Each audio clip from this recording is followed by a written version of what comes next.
For decades, this exquisite jewel lay hidden in the royal treasury like a ghost, the spectre of an awkward alliance and a bloody secret. A gift from a Soviet leader to the British crown at the height of the Cold War, this Fabergé masterpiece, intended as a symbol of peace, instead became a testament to silence. Two queens, Elizabeth and her mother, never once wore this brooch in public. What compelled them to conceal this treasure from the world? Was it simply political prejudice, or did they perceive something deeper behind the gleam of pearls and diamonds, the lingering shadow of their Russian relatives' tragic fate, the Romanov dynasty?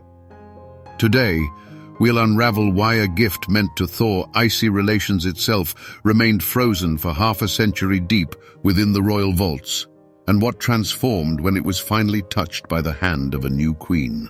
To grasp the true significance of this brooch, we must transport ourselves to the late 19th century, to St. Petersburg, to an era when the Russian Empire shone with its final dazzling splendor. It was a time of opulent balls in the Winter Palace, where the rustle of silks mingled with the sparkle of diamonds, and the future seemed an eternal celebration. Yet beneath this gilded surface, the winds of change were already stirring, winds that would soon sweep this world away.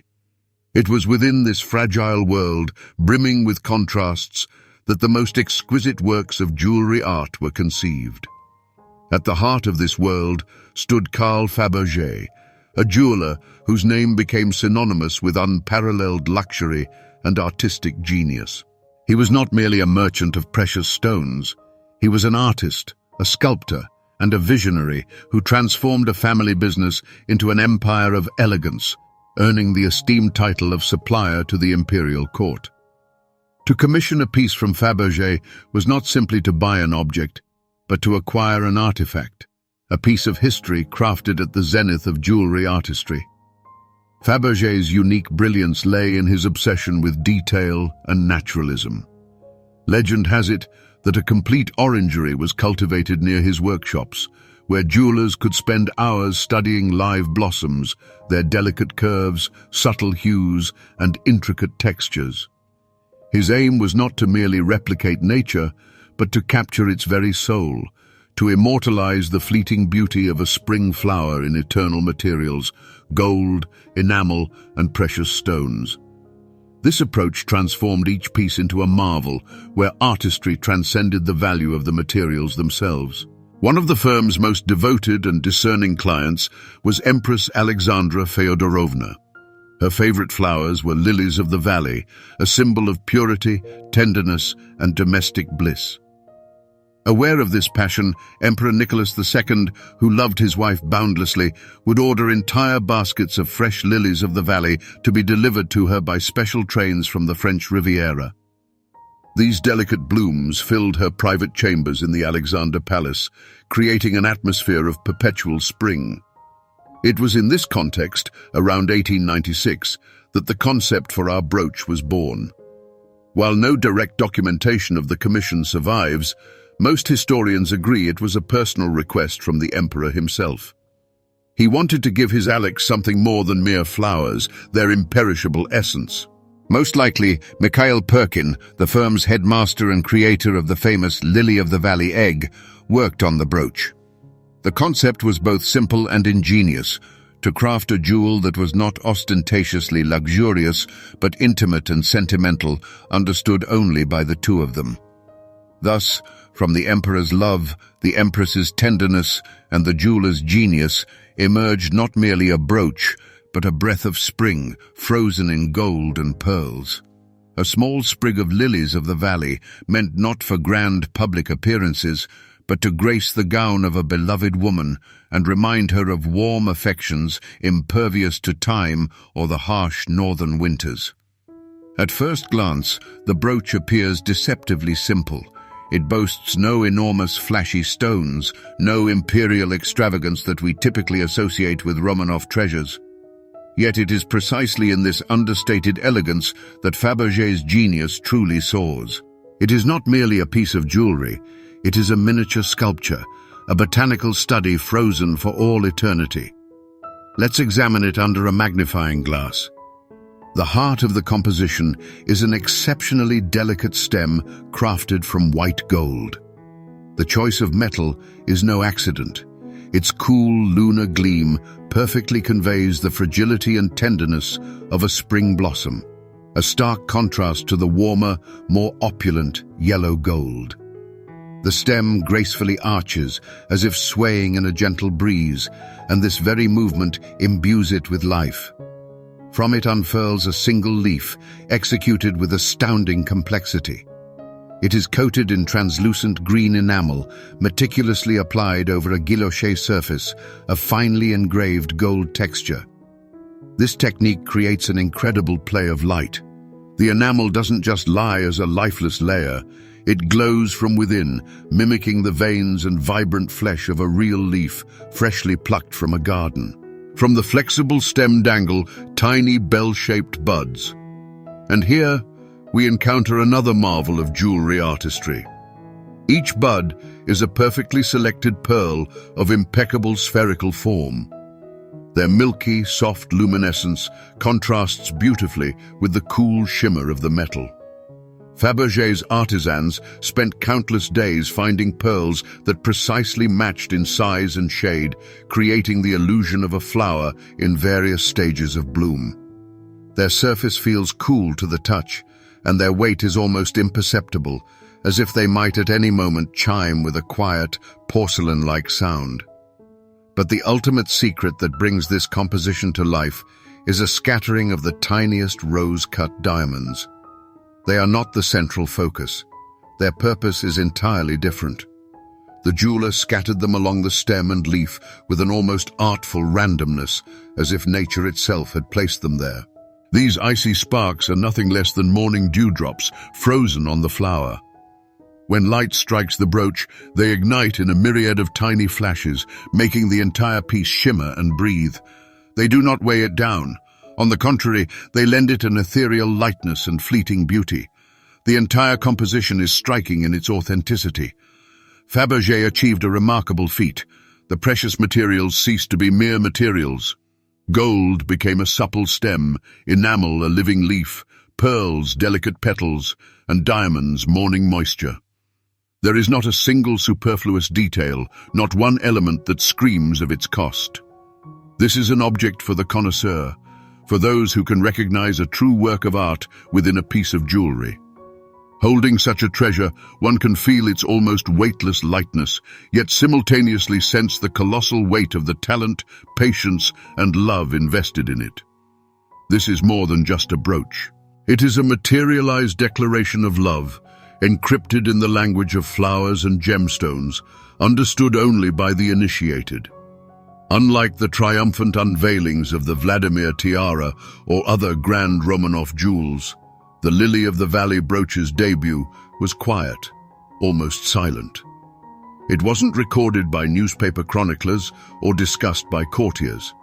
It was a triumph not in public, but in the very heart of the empire, in the private chambers of the Alexandra Palace in Tsarskoye Selo, the Holy of Holies, where the imperial couple could simply be Nikki and Alex.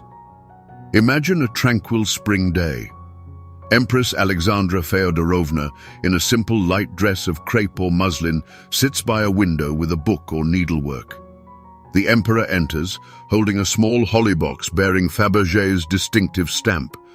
Inside, nestled on a velvet cushion, lies not a cluster of diamonds, but a modest sprig of lilies of the valley, sparkling with dewdrops. This is not a gift from monarch to monarch. It is the offering of a loving husband to his wife. This gesture encapsulates the very essence of their relationship. Likely, he himself, breaking strict etiquette, helped her pin the brooch to the bodice of her dress. And in that moment, the jewel came alive. Against the light fabric, it appeared not as a precious adornment, but as a real, freshly picked flower. The Empress's reaction was not a loud exclamation of its worth, but a quiet, profound recognition. She recognized in this exquisite piece a reflection of her soul, her love for nature, and most importantly, the tenderness of her husband's feelings, who had so perfectly captured her innermost desires. From that day forward, the brooch became her unofficial favorite. It was not intended for official portraits or receptions for foreign ambassadors. Its place was on day dresses, during walks in the park with her children, in moments of family intimacy. It became the final flourish of an image not of an empress, but of a loving wife and mother. This brooch was their small secret, a symbol of the world they built for themselves, away from the cold grandeur of the Winter Palace. Thus commenced its first and perhaps most significant triumph. The jewel sparked no wave of envy or political chatter. It elicited a smile on the face of one singular yet most important person to its creator. The lily-of-the-valley brooch became not a symbol of power, but a talisman of their secluded happiness. And no one at the time could have predicted that this quiet joy and its fragile symbol were destined for such a tumultuous and tragic fate. This brooch's golden age did not echo through grand balls or blaze under the light of 1,000 throne-room candles. Its time was quiet, intimate, and precisely for that reason, even more precious. Unlike the ceremonial tiaras and necklaces that were part of imperial protocol, the lily-of-the-valley brooch was part of the imperial soul. Its stage was not official receptions, but the Empress's private chambers in the Alexandra Palace, her beloved residence, where she had created her own world, filled with English comfort, lilac hues, and the scent of flowers. It was here, far from the cold formality of St. Petersburg, that the brooch became an integral part of Alexandra Feodorovna's image. She wore it not to impress, but for herself. One can imagine the elegant sprig adorning the collar of her simple morning gown of light batiste as she read letters or spent time with her children. This jewel resonated with her nature, reserved, deeply religious, and infinitely devoted to her family. It contained nothing of the imperious autocrat, but everything of the tender wife and mother. Over time, the brooch transformed into something more than just an accessory. It became her personal talisman, a quiet reminder of her husband's love, always with her. In a life full of anxieties, for the fragile heir's health, for the country's destiny, for her own mental peace, this small object, embodying purity and springtime, must have offered her moments of solace. A single glance at the sparkling dewdrops on the enameled leaf was enough to mentally return to the day Nicky gave her this treasure and feel his support. Thus, the lily-of-the-valley brooch became a calling card, but not one presented to the world. Rather, one held closest to the heart. It symbolized not wealth and status, but personal happiness and the delicate idyll that the imperial couple so desperately tried to preserve. If the grand diamond tiaras were her crown, a symbol of duty to the empire, then this small sprig of lilies of the valley was her heart, a symbol of love for her family. This golden age was beautiful, yet tragically brief. The brooch was a silent witness to the dynasty's last peaceful years. It saw the children's laughter, quiet family evenings, the tender glances between spouses. But beyond the palace windows, clouds were already gathering, and while pearl lilies of the valley sparkled in the cozy rooms, the shadow of an impending catastrophe was already creeping across Russia, a catastrophe that would soon engulf this family, their quiet happiness, and the entire empire. The quiet idyll of the Alexandra Palace was shattered by the thunder of history. The revolution of 1917 swept away not only the empire, but also the private world of the last imperial family. After their arrest, the Romanov treasures were confiscated. The lily-of-the-valley brooch, like thousands of other jewels, ceased to be a symbol of love and became merely an asset, an item in the endless inventories of nationalized property. It disappeared into the bottomless vaults of the Gokran, the state repository of valuables, where it resided alongside crowns, scepters, and other testaments to a fallen era. This is where the first mystery emerges. How did it survive? During the lean years of the 1920s, the Soviet government was aggressively hawking off imperial treasures at Western auctions, desperate for hard currency to fuel its industrialization drive. Unique tiaras, necklaces, and Fabergé eggs went under the hammer, leaving Russia forever. Yet, by some miracle, this humble brooch escaped that fate. Could it have been deemed too insignificant next to colossal diamonds? Or did some unnamed guardian, enchanted by its delicacy, manage to conceal it from the appraiser's gaze? The documents remain silent, but one fact stands firm. The brooch stayed in Russia, lying dormant in the darkness of a vault for decades. But the darkest shadow fell upon it in April of 1956. At the height of the Cold War, during a landmark visit to Great Britain, Nikita Khrushchev, the first secretary of the Communist Party's Central Committee, decided to bestow a truly regal gift. He presented the lily-of-the-valley brooch to Queen Elizabeth, the Queen Mother. On the surface, it appeared to be a beautiful gesture of reconciliation. But for the Windsors, bound to the Romanovs by close ties of kinship, this was a gift with a taste of blood. The head of a state that had ideologically inherited the mantle of those who brutally murdered their cousin Nicholas II and his family was presenting an item supposedly belonging to the slain Empress. This was not merely a political gaffe, it was an ethical quagmire. To accept the gift would have meant tacitly endorsing the legitimacy of its provenance. To wear it would have been tantamount to dancing on graves. And so, the Queen Mother, followed by her daughter, Queen Elizabeth II, made the only diplomatic decision possible: to graciously accept and to hide it away. The brooch immediately vanished into the royal treasury, becoming a sort of phantom in the collection, an item known to exist but never displayed. Of course, skeptics might argue that there is no 100% documentary proof that the brooch belongs specifically to Empress Alexandra Feodorovna. That is true. No direct inventory record has survived. But for the Windsors, for whom family history and symbols have always held colossal significance, the mere possibility was enough to warrant its ostracism. The style, the theme, the era, the Fabergé name, everything pointed to the Romanovs. And this whisper of history, this spectre of the executed Empress, proved louder than any diplomatic pronouncements. Thus, a gift intended to build bridges became, for half a century, a symbol of the insurmountable chasm between two worlds. The era of this brooch, as a personal Romanov treasure, did not end at an auction or through inheritance. It concluded on one cold April day in 1956 in London, at the moment of a handshake. When Nikita Khrushchev, with the smile of a Soviet leader, handed a small box to Queen Elizabeth, the Queen Mother, a silent but irreversible rift occurred. The brooch ceased to be a relic of a fallen dynasty and transformed into a political instrument, a trophy returned to the descendants by its conquerors. The atmosphere of that moment was saturated with unspoken tension. Beneath the polite smiles and formal courtesies lay an abyss. For the Queen Mother, it was not merely a gift. It was an artifact from the world of her murdered relatives, presented by a representative of the very force that had annihilated them. In her hands was not just a Fabergé masterpiece, but a spectre from the Ipatiev house. The sorrow of parting here was not with an owner, but with an entire world that this brooch symbolized, a world irrevocably lost. Immediately following the official ceremony, the brooch's fate was sealed.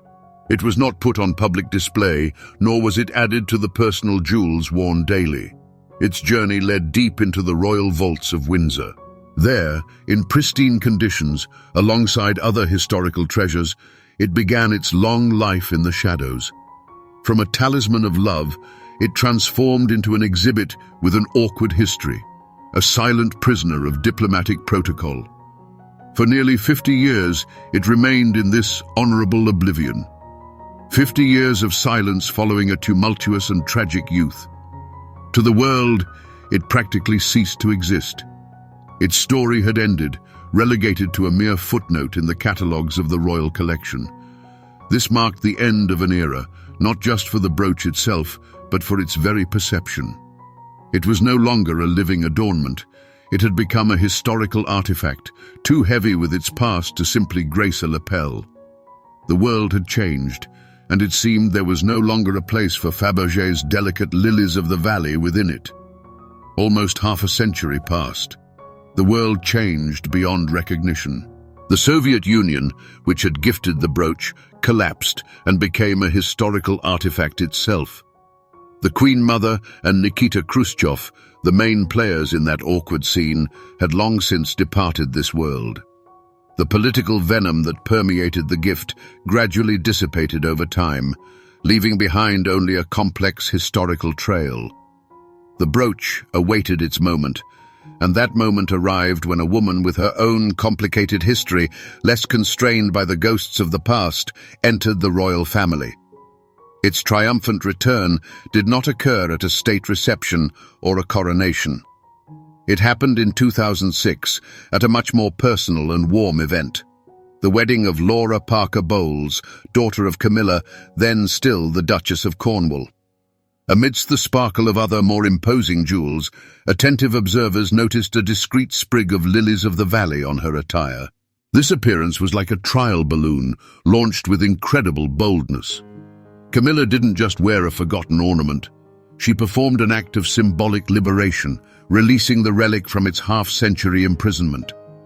It was in her hands that a true miracle occurred, a rebirth of meaning.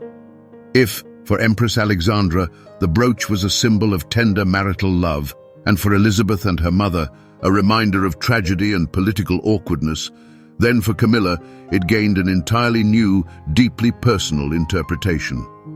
Lilies of the Valley were in her own wedding bouquet in 2005, when, after decades of waiting, she finally married Prince Charles.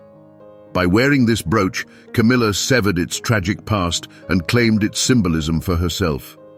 She transformed the ghost of the Romanovs into a talisman of her own hard-won love story. With her pragmatic and unsentimental approach, Camilla neutralized the jewel. She wore it repeatedly, making it a regular part of her jewelry wardrobe. She normalized it, stripping it of its status as a cursed or inconvenient artifact. She demonstrated that history continues and that the beauty of a masterpiece can outlive and transcend any, even the most somber, legend. The apotheosis of this second birth was the brooch's appearance in an official portrait commemorating the 20th wedding anniversary of King Charles III and Queen Camilla. This choice was no accident. By placing this particular jewel at the center of a significant historical photograph, Camilla definitively cemented its new status. Now, it is no longer just a Romanov brooch or Khrushchev's gift. Now, it is Queen Camilla's brooch, a symbol of a long and enduring love that has overcome all obstacles. Its value has reached its peak. To the cost of the stones and Fabergé's genius, to the tragedy of the Romanovs and the drama of the Cold War, a new, most important layer has been added, the personal history of Great Britain's reigning monarch. So, where is this treasure now, having passed through the fire of revolutions and the ice of the Cold War? Its home is not a state museum, nor a closed private collection. The Lily of the Valley brooch resides at the very heart of the British monarchy, within the royal collection of the United Kingdom, but even more importantly, in the personal jewelry box of the reigning Queen Camilla. It doesn't lie under glass as a silent witness to the past. It lives, breathes, and continues to make history, appearing on the lapels of the Queen's ensembles. This is where its unique contemporary status lies. The brooch definitively ceased to be merely an accessory the moment it left Fabergé's workshop. But unlike many other imperial treasures, it also avoided the fate of a cold museum exhibit. Thanks to Queen Camilla, it has become a living historical artifact, a bridge stretched from the era of the last Romanovs through the dramas of the 20th century right into the present day. It is proof that true masterpieces do not belong to one epoch. They weave themselves into the fabric of time, acquiring new meanings with each new owner. Any attempt to value this brooch in monetary terms seems almost sacrilegious and is doomed to fail.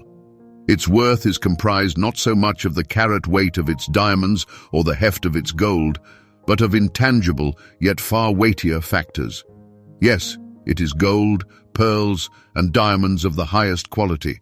Yes, the Fabergé hallmark automatically multiplies the price of any item by tens of times. But the true value of this treasure lies beyond any price list. Its value is forged from the layers of its incredible history. The first layer is its imperial provenance, the tender love story of Nicholas and Alexandra, frozen in metal. The second, its miraculous survival in the crucible of revolution and the sales of the Gokran Treasury. The third, its unique political odyssey as an awkward gift from Khrushchev, a symbol of an entire era of confrontation between two systems. And finally, the last, contemporary layer, its rebirth in Camilla's hands as a talisman of long and devoted love. Each of these layers makes the brooch not just expensive, but truly priceless. It belongs not to the market, it belongs to world culture. So, what compelled two British queens to hide this masterpiece in the velvet darkness of the Treasury? Now, we can give a definitive answer. It wasn't merely the fear of a political scandal, it was the weight of history, which had become unbearably heavy. For Elizabeth and her mother, this brooch was a silent reproach, a fragment of their family's tragedy, presented as a gesture of peace. To wear it would have meant betraying the memory of the Romanovs. To hide it meant to preserve dignity and respect for the past. Beyond the glitter of the diamonds, they saw not lilies of the valley, but the spectre of an executed empress, and that spectre prevented the ornament from seeing the light again. This small sprig proved to be an astonishing mirror, reflecting an entire century within itself. In Alexandra Feodorovna's hands, it was a quiet whisper of love. In Nikita Khrushchev's hands, a loud declaration of political ambitions. In Elizabeth II's jewelry box, a symbol of silent grief and diplomatic restraint. And on Queen Camilla's dress, it became a hymn to personal, hard-won love that overcame all obstacles. Each era, each owner, read their own unique meaning into it. And this is the main conclusion of our story. Great jewelry is not merely a combination of gold, stones, and craftsmanship. It is the physical embodiment of human passions. This brooch absorbed everything: an emperor's tenderness, a fallen dynasty's fear, a Soviet leader's cold calculation, a queen's delicacy, and finally, the quiet happiness of a woman who waited a lifetime for her love. It became a time capsule, holding the most powerful human emotions. Such artifacts allow us to literally touch history. Gazing at these pearl buds and enamel leaves, we see not just a piece of jewelry. We see the last peaceful days in Tsarskoye Selo, tense negotiations in London, and quiet joy at a wedding in Windsor. It connects eras and fates with an invisible yet unbreakable thread. The story of this brooch is a tale of how beauty can survive everything: wars, revolutions, the fall of empires, and the shift of ideologies. It proves that art and love possess greater power and longevity than any authority. This small sprig of lilies of the valley has witnessed both the greatest luxury and the greatest tragedies, yet it continues to shine, reminding us that empires crumble and politicians fade into obscurity, but a love story, frozen in pearls and diamonds, is eternal.